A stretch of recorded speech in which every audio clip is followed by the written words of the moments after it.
আসসালামু আলাইকুম। সুইটি রান্নাঘর থেকে সবাইকে স্বাগতম।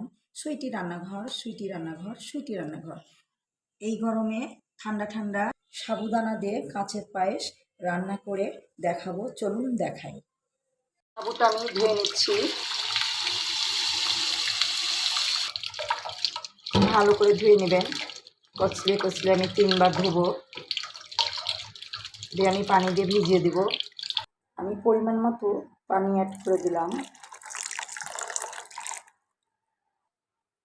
15 মিনিটের জন্য সাবুটাকে ভিজিয়ে রাখবো। ভালো করে মুথে নিয়েছি। এইভাবে করে বাসায় আপনারা মুথে নেবেন খুব সুন্দরভাবে। আমি স্বাদের জন্য 1 প্যাকেট দুধ দিয়ে দিলাম, দিয়ে আমি ভালো করে মুথে নিব। দুধটা দিয়ে ভালো করে মুথে নেবেন।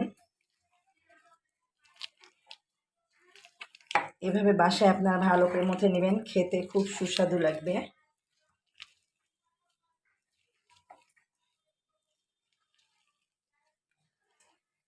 আমি থালে একটু ঘি মাখিয়ে নিলাম।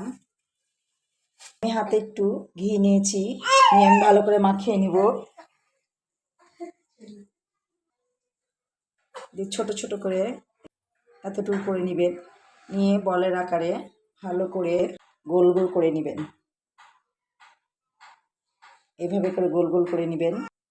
আমি এইভাবেই করে পরিমাণ মতো নিয়ে নিচ্ছি। আমি এইভাবে করে সবগুলো গোল গোল করে বানিয়ে নিব। খুব সহজে বানিয়ে নিব, খুব সিম্পল একটা রেসিপি, খুব সহজে তৈরি হয়ে যাবে। সাবুদানা কাঁচের পায়েসের জন্য আমি মিষ্টিগুলো তৈরি করে নিয়েছি। আমি এখন দুধ দিয়ে দিলাম 1 কেজি। এখানে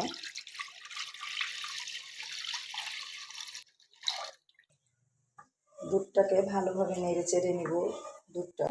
দুধটা লেগে যেতে পারে, এই কারণে আমি নেড়ে চেড়ে নিব ভালোভাবে দুধটাকে। আমি 5-7 মিনিট দুধটাকে ফুটিয়ে নিব।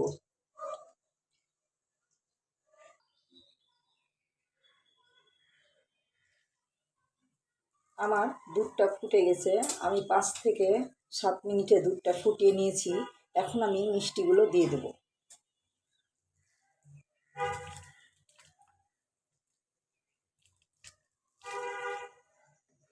দিয়ে আমি অনবরত নাড়বো, না হলে লেগে যাবে।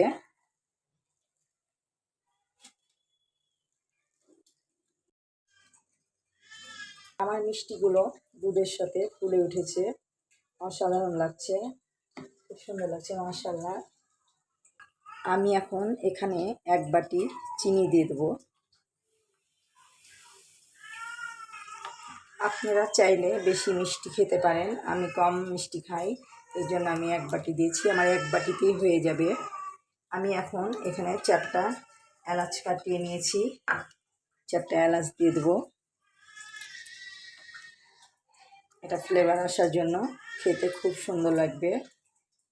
সাবুদানার কাঁচের পায়েস রান্না হয়ে গেছে। আমি এখন টেস্ট করে দেখব।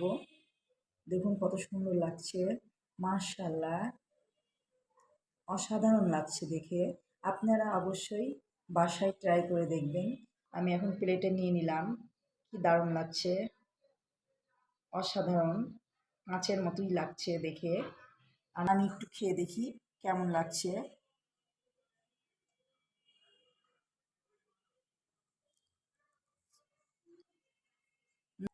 অসাধারণ খেতে, খুব মজা হয়েছে। আপনারাও বাসায় এভাবে করেই ট্রাই করবেন।